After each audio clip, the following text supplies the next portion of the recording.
Em um mundo perfeito, pais e mães são pessoas em quem nós confiamos para tudo nessa vida. Desde o momento em que a gente nasce até quando um de nós, eles ou a gente, dá o último suspiro.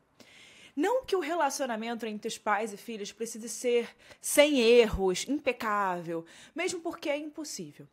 Mas cada um tem seu jeito de se relacionar, cada um tem um jeito de ver as coisas, as brigas, discussões e desavenças também são bem normais. Especialmente ali no período da adolescência. Quem nunca, né, se desentendeu com pai e mãe? Pois é. Só que o mundo não é perfeito e tá bem longe de ser perfeito. Mas essa coisa de pai e mãe, de proteção, de amor incondicional, deveria ser sagrada. Deveria ser universal. Deveria existir uma lei que proibisse, gente, assim, qualquer pai ou mãe de maltratar os seus filhos ou tirar deles a oportunidade de viver uma vida longa e boa. O caso de hoje é um caso que eu não gostaria de contar, porque é muito pesado. E mexe muito com quem escuta, com qualquer pessoa que vê esse caso, porque ele vai contra esse conceito de proteção familiar que a gente tem, de pai, mãe, filho, essas coisas assim de familiar. A história de Elizabeth Fritzl traz à tona todos os piores pesadelos de qualquer criança. Sobre bicho-papão, homem do saco, qualquer coisa que você tenha ali sonhado quando você era mais jovem, quando você era criança, que poderia ser seu pior medo. Esse era o pior medo dela. O caso de hoje é uma prova de que os monstros que tememos tanto quando somos crianças não estão debaixo da nossa cama, não se escondem na escuridão. Eles estão por todos os lados, em plena luz do dia. E o pior, eles podem estar na cama ao lado. Aqui é Erika Miranda e esse é mais um episódio do Casos Reais. Antes da gente começar o episódio aqui hoje, eu vou pedir para vocês não deixarem de se inscrever em qualquer lugar que você estiver escutando esse podcast. É muito importante para mim, isso ajuda muito o Casos Reais. E também, se você tá no Instagram, compartilha aqui esse episódio e bota lá nos seus stories. Me marca, que eu sempre compartilho e eu gosto muito de ver vocês compartilhando, que eu consigo saber quem são vocês. Fico mais próxima. Esse caso aqui eu recebi no meu e-mail, então eu recebo muitos casos pelo meu e-mail e esse aqui ele tinha muito pedido. Então eu tratei logo de trazer para vocês. Quem quiser mandar uma sugestão de caso, é só ir no site www.casosreaispodcast.com.br e lá você consegue enviar o caso que você quer escutar aqui. Eu vou abrir aqui um negócio que o nosso podcast está dando problema em algumas plataformas de áudio, como Deezer, Apple Podcasts, YouTube está funcionando. Então, tem outras plataformas aí que o pessoal gosta de usar, tipo Amazon, que tá dando problema. Então, até normalizar, eu recomendo para quem conhece alguém que escuta casos reais, compartilha o YouTube, compartilha o Spotify, porque no Spotify e no YouTube tá tudo rodando normal, tá bom, gente? Então é isso, vamos parar de conversa e vamos pro episódio dessa semana. E esse é o caso de Elizabeth Fritzl.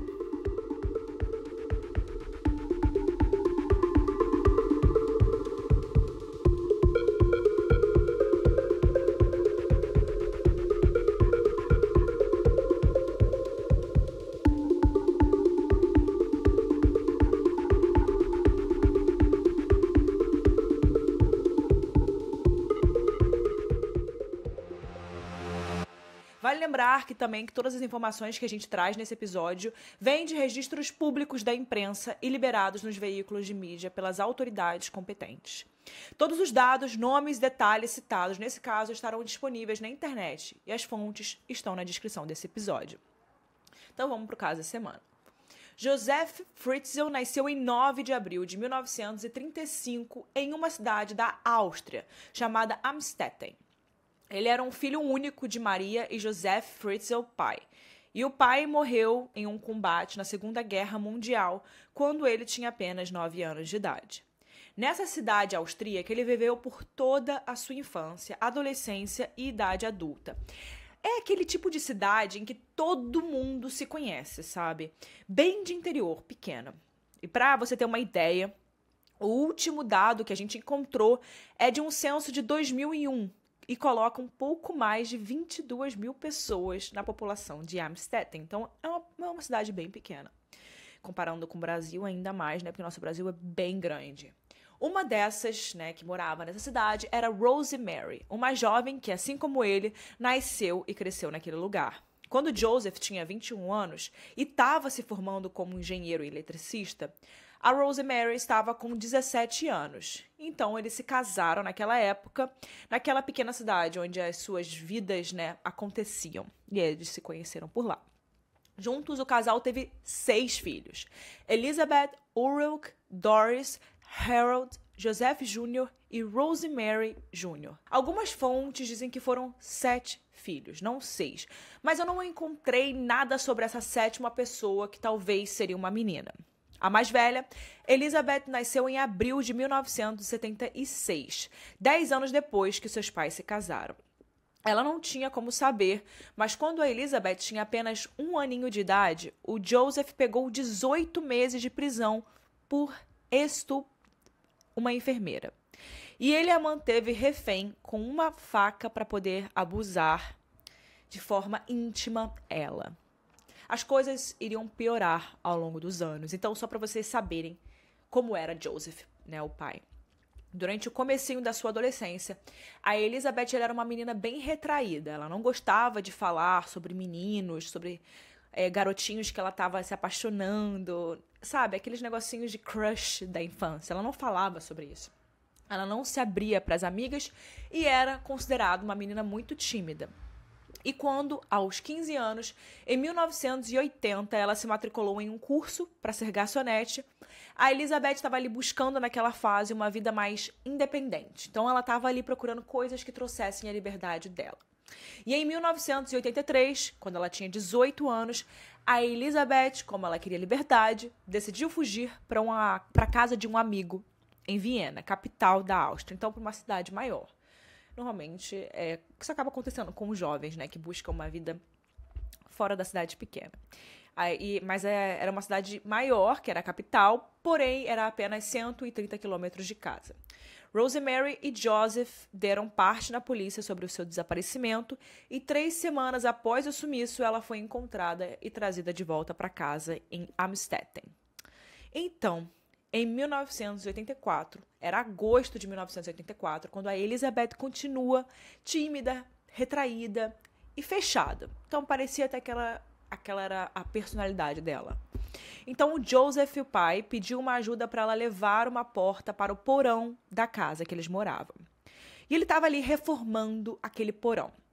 O pai pediu que a filha segurasse a porta enquanto ele encaixava as dobradiças. E quando viu que a porta estava completamente encaixada, em vez dele deixar a Elizabeth subir e ir, né, subir para casa, fazer as coisas dela, seguir a vida dela, ele fez com que ela desmaiasse, colocando um pano com éter em seu nariz e boca.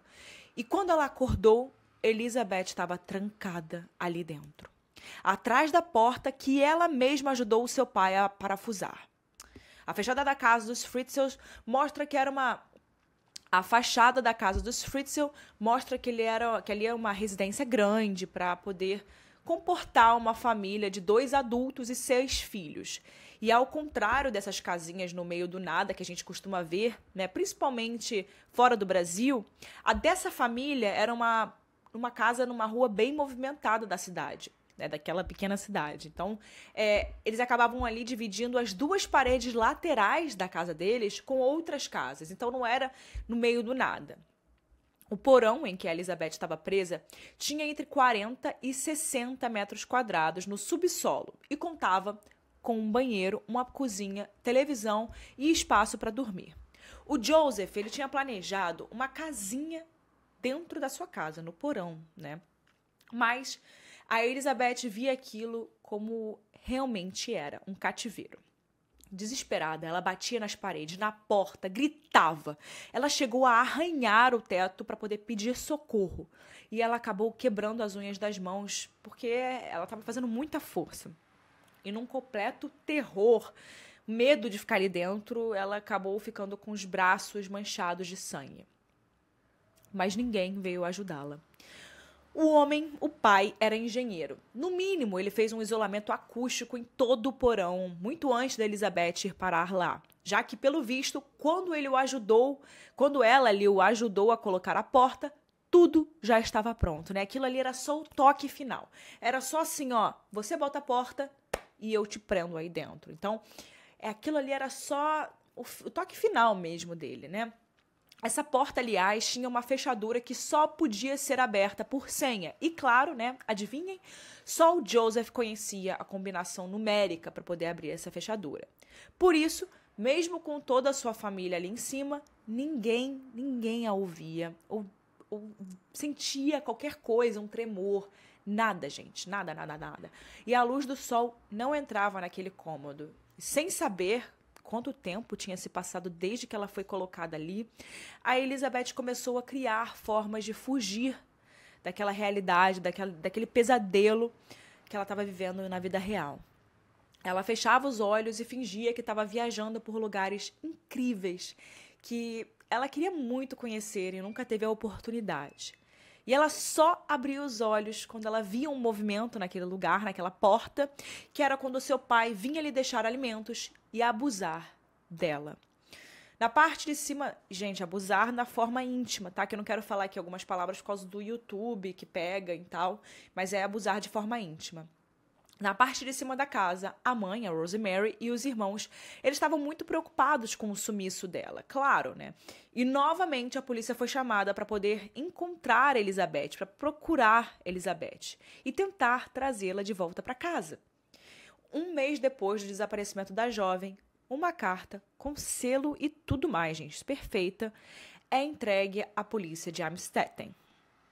Escrita de próprio punho por Elizabeth, a carta contava que ela estava hospedada na casa de um amigo e que ela não queria voltar, porque ela estava cansada de viver ali. Ela fez uma ameaça. Se qualquer familiar começasse a procurar por ela, ela sairia do país. Aí, com um mundo grande fora da Áustria, ela seria praticamente impossível de ser encontrada, né? Sua mãe, Rosemary, ela chegou a desconfiar de que Elizabeth tinha fugido de casa para poder se juntar a uma seita. Só que a garota era muito tímida, né, retraída, como a gente já falou aqui algumas vezes, e para fazer parte de uma seita ou criar uma, né, sei lá qual era a situação, ela precisaria ser uma pessoa comunicativa, extrovertida, lidar com pessoas diferentes. E aquela não era muito a personalidade da filha que ela conhecia, né? O tempo foi se passando. E temendo nunca mais ver a filha, já que reconheceu que aquela era mesmo a letra dela, o jeito de escrever, o jeito de tudo, a Rosemary tirou a polícia do caso. Sempre que tinha um impulso de voltar a procurar pela filha, misteriosamente outra carta aparecia, e Elizabeth dizia que estava bem e feliz, o que acalmava de certa forma ali a sua mãe e os seus irmãos. Só que, claro, Elizabeth estava sendo forçada a escrever tudo isso pelo próprio pai, entre aspas, que não apenas ameaçava a sua vida quando pedia para ela escrever a carta, como também dizia que iria matar outros membros da família se ela se recusasse a escrever. O inferno de Elizabeth é inimaginável, eu não consigo colocar em palavras como devia ser aquele inferno que ela vivia. Não tem como prever como ficaria se ele fizesse ou fingisse o que estava prometendo, porque ele já tinha chegado num nível de loucura muito grande. Para poder tirar a vida até dela, de qualquer pessoa, é um passo, né? Em um belo dia, mas nessa situação não era nada belo, né? Apareceram na porta da casa dos Fritzl 3 crianças, Lisa, Alexander e Mônica. E elas vinham com uma nova carta de Elizabeth, dizendo que teve os filhos, mas como não queria cuidar desses filhos, ela estava mandando o trio ali para a casa dos pais.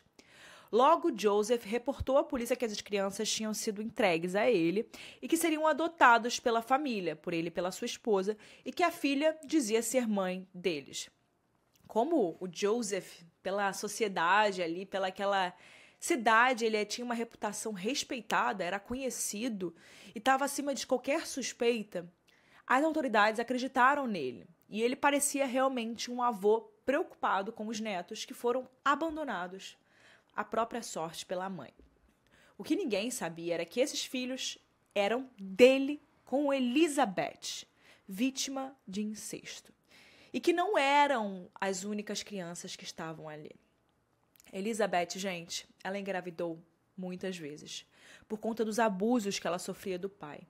E o seu primeiro bebê morreu no parto, mas ela teve e criou 6 crianças naquele cativeiro de 40 e poucos metros quadrados. Um dos motivos pelos quais essas 3 foram retiradas de lá daquele lugar é porque não tinha mais espaço para poder comportar aquela família. Em 40, poucos metros, como eu disse. Além disso, ficaria cada vez mais difícil para Joseph continuar com as suas rotinas de abuso. Só que o monstro é um monstro, né? E esse daqui que a gente está falando hoje é um dos piores. Quando a Elizabeth se recusava a manter alguma relação com ele desligava a energia do cativeiro por dias e se negava a entregar comida a ela e às crianças. Então, ele deixava ela numa situação em que ele encurralava ela num labirinto sem fim de violência. Vocês devem imaginar, né? O que será que ela estava fazendo para poder sair daquela situação? E aí era isso que ela fazia. E ela sofria muito com o que ela fazia, além do que ela já sofria diariamente naquela situação. Em 1994, 10 anos depois de ter prendido Elizabeth, com os filhos, desse incesto, o Joseph ele fez uma ampliação daquele espaço, colocou mais uma televisão, um videocassete e um rádio no porão. Nas horas livres, ele ensinava as crianças a ler e escrever, como se aquela fosse uma dinâmica de uma família normal. Mais 10 anos se passaram. Em 2004, Elizabeth completou 20 anos sem ver a luz do dia. Ela já não podia fugir em pensamento daquele lugar, como ela fugia no início daquele cativeiro, quando ela fugia para poder viajar para algum lugar que ela sempre queria, para poder viver alguma coisa fora daquele lugar, na mente dela, na imaginação dela. Agora ela tinha que cuidar das crianças para poder olhar e proteger crianças que ela tinha do próprio pai. Só dá para imaginar o quanto ela não deve ter lutado para que toda essa violência ficasse apenas com ela, Uma mãe sempre vai ser mãe. Apesar de toda a dor e frustração de ter perdido a juventude inteira dentro daquele lugar. Em 2004, a filha mais velha, que ainda morava no porão, chamada Kirsten, passou mal e desmaiou dentro do cativeiro. Era 19 de abril. Elizabeth implorou para Joseph que levasse a Kirsten ao hospital. Então ele chamou uma ambulância. E ela acabou ajudando o Joseph, que já era um senhor de idade, a poder levar a menina ali já desfalecida para a entrada da casa. E foi essa, pela primeira vez em 24 anos, que Elizabeth viu a luz do sol. Logo ela foi mandada ali, ela foi ordenada para poder voltar para o cativeiro onde permaneciam os seus outros 2 filhos. E o Joseph avisou as autoridades que mais uma menina, mais um bebê, tinha aparecido como sendo filha fugitiva de Elizabeth. E ele até mostrou uma carta que supostamente tinha chegado junto com a criança, reafirmando que Elizabeth não queria ser encontrada e que agora fazia parte de uma seita religiosa. No hospital, quando a criança acordou a Kirsten, ela contou à polícia tudo o que ela tinha vivido naquele lugar. E informou que lá ainda estavam a sua mãe e os seus irmãos. O caso de desaparecimento foi reaberto. E quando essa nova carta da seita apareceu, os policiais começaram a desconfiar. Muitos anos depois, Elizabeth tinha escrito coisas que pareciam ter sido ditadas e eram estranhas. Não correspondiam com a forma de falar de alguém que foge ou que se junta a uma seita. Mas sem um mandado de prisão, eles não poderiam entrar na casa de Joseph. E nem precisariam. Menos de 10 dias depois da ida de Kirsten ao hospital, foi a vez da própria Elizabeth passar mal e implorar por atendimento médico. Dessa vez, não tinha como escondê-la. Então, o Joseph a enviou ao hospital e, em casa, disse a Rosemary que, 24 anos depois de fugir de casa, a filha Elizabeth tinha retornado. Depois de medicada e já estável, com a saúde estável, Elizabeth contou à equipe do hospital a mesma história que a Kirsten contou alguns dias antes, e a polícia foi novamente acionada. Dessa vez, a residência dos Fritzl foi revistada e, para o assombro de todo mundo na região, familiares, vizinhos, amigos e a própria família Fritzl, né, que a família que morava em cima, a verdade foi revelada. Elizabeth, que estava desaparecida há quase 3 décadas, nunca tinha saído da própria casa. Mas isso só aconteceu porque a polícia garantiu a Elizabeth que ela e os seus filhos não precisariam ver o Joseph nunca mais, porque ela estava resistente a contar tudo que ela queria contar, tudo que ela sabia, tudo que ela viveu. Ela tinha muito medo de que ele poderia fazer alguma coisa caso ela voltasse. E dá para entender essa reação. Imagina como é que não estava a cabeça dela depois de quase 3 décadas convivendo com uma pessoa dessa. Primeiro, porque ela já tinha a vida dos filhos a temer, não só dela, né? E segundo, porque quando ela fugiu de verdade, a polícia foi a responsável por entregá-la na mão do pai. Ele foi levado para interrogatório e confessou em 28 de abril de 2008 que sequestrou a própria filha, a manteve em cárcere privado como escrava, né, sexual, e que do incesto nasceram 7 filhos, sendo que o primeiro deles morreu durante o parto. Aquelas crianças que já viviam com ele, então não eram filhos de Elizabeth como desconhecido, né, membro de alguma seita estranha, mas eram filhos dele mesmo. As crianças eram filhas do próprio avô. Para piorar, ele ainda disse que tudo o que acontecia entre ele e Elizabeth naquele porão nojento era consentido por ela. A única parte boa dessa história que a gente pode falar assim, né, que dá para falar, é que ele demonstrou tecnicamente como ele isolou acusticamente o porão e ampliou sem que ninguém se desse conta, comprovando que nem a esposa Rosemary, nem qualquer um dos seus outros filhos que moravam em cima tinham conhecimento do que acontecia ali naquele subsolo. Quem é mais jovem não vai se lembrar, mas a descoberta de um homem que mantinha a própria filha como escrava no porão de casa chocou o mundo inteiro. E, claro, a população da Áustria ficou enfurecida.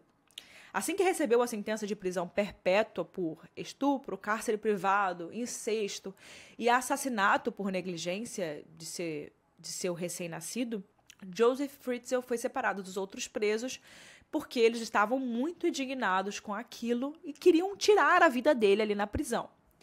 A mídia, vocês imaginam como a mídia não foi em peso atrás da mãe e dos irmãos que moravam naquela casa, porque no começo ninguém acreditava que tudo aquilo tinha acontecido no porão e que ninguém nunca conseguiu ouvir nada. Mas logo as reportagens técnicas, que foi o que eu disse que era uma das únicas coisas boas nesse caso, essas reportagens técnicas, elas foram tomando as manchetes e a gente ficou sabendo que um monstro com a capacidade de um engenheiro eletricista como Joseph poderia tranquilamente construir um cativeiro à prova de som. A família ficou destruída. A felicidade por rever Elizabeth, mas a raiva por conhecer de fato o homem que elas chamavam de marido e de pai. A culpa também por tê-la tão perto e não saber de nada e não poder ajudar. Joseph Fritzl está detido na prisão de segurança máxima de Stein, a 30 quilômetros de Viena, na Áustria, e ainda diz coisas inacreditáveis. Hoje reconhecido pai de 13 filhos, incluindo as vítimas do incesto, ele fala que espera ser elegível a condicional para cuidar da esposa, que sempre foi fiel a ele. É o que ele diz. Rosemary foi oficialmente descartada como cúmplice do marido em 2011. Acredita-se que, pelo histórico de Joseph, ela tenha sido abusada e aterrorizada pelo marido por todos esses anos. E quando deu essa declaração em 2010, ou seja, 3 anos depois do desenrolar do caso e a descoberta da verdade, ele já tinha escrito 8 vezes para Rosemary, que nunca respondeu. Ele também jamais foi visitado por ela ou qualquer um dos seus 13 filhos em todos esses anos de prisão. Ele é vigiado de perto por 2 guardas e, como o julgamento que o condenou à prisão perpétua foi finalizado em 2009, ele pode pedir mudança de pena para liberdade condicional a partir do ano que vem, em 2024, aos 89 anos de idade. Aqui vale lembrar que na lei de cada país é possível que o criminoso peça a audiência condicional. Mas isso não significa que ele vai ser solto. No caso de Joseph, os próprios advogados acreditam que ele jamais sairá da cadeia porque o seu crime foi hediondo demais para que ele seja concebível de um dia voltar a viver em sociedade. Porque ele enganou não só a própria família, mas toda a população de Amstetten, que acreditava que ele era um homem de família, acima de qualquer suspeita. Dá uma parada aqui, vamos beber uma água. Não se esqueça de beber água. Outra coisa que pega é que em liberdade condicional, o lógico seria que Joseph desse um endereço fixo, né?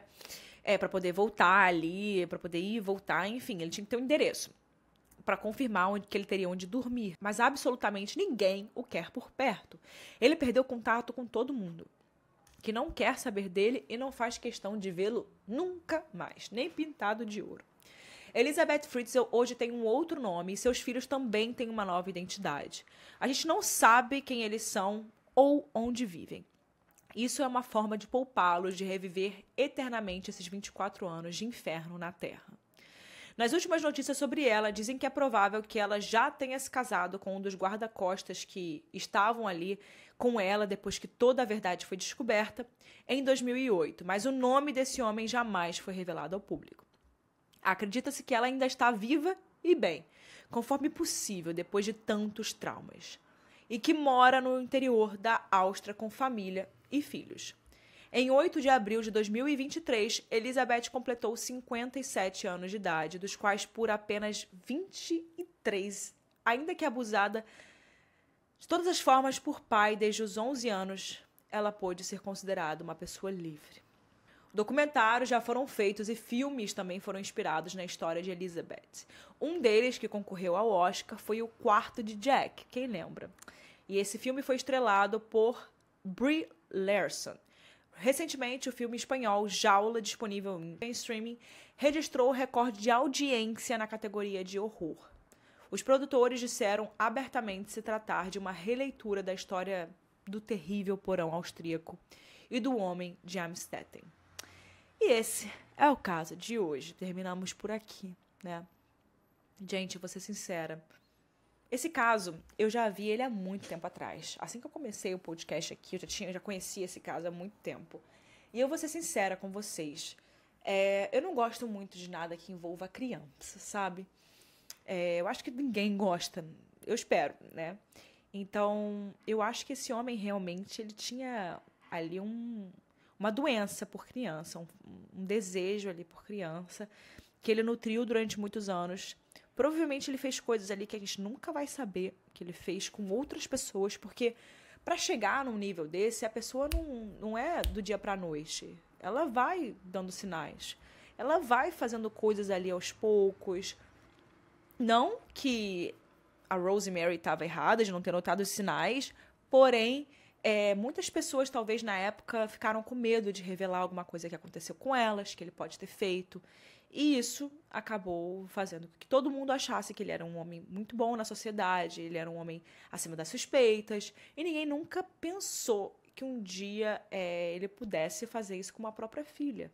Tudo bem, gente, ninguém pode imaginar que um homem vai fazer isso com a própria filha, mas se a gente pensa numa situação em que ele já fazia coisas similares sexualmente com outras pessoas, e se essas pessoas tivessem revelado alguma coisa, talvez... gente, esse talvez não funciona. Mas, enfim, vocês entenderam o que eu quis dizer, né? Eu tô querendo dizer que não foi do nada que ele criou um cativeiro para colocar a própria filha. Ele já devia dar vários sinais, e ele já devia ter esse desejo nojento por criança há muito tempo. Então, enfim, esse é o caso de hoje. Eu espero que vocês tenham gostado, né? Não da situação, mas do nosso trabalho aqui trazendo o episódio. Pena que elas ficaram tanto tempo naquela situação. Eu não consigo nem imaginar. Para imaginar que essa mulher, essa mãe, essa menina não passou. Imagina voltar para a sociedade depois, gente. Imagina 20 e poucos anos, gente, quase 30 anos sem ver a luz. Ela devia estar magra, ela devia estar... É muito triste. É muito triste saber que um pai fez isso com a própria filha.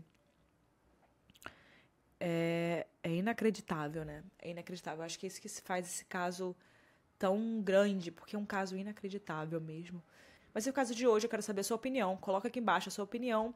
E também, se você quiser sugerir algum caso, por casos reais, é só ir lá no podcast, no site www.casosreaispodcast.com.br, que eu vou adorar saber a sua opinião. E eu tenho uma lista no meu celular de todas as opiniões que vocês me dão. Então é muito importante. Vejo vocês semana que vem, na próxima quarta-feira, com mais um episódio. Tchau, pessoal.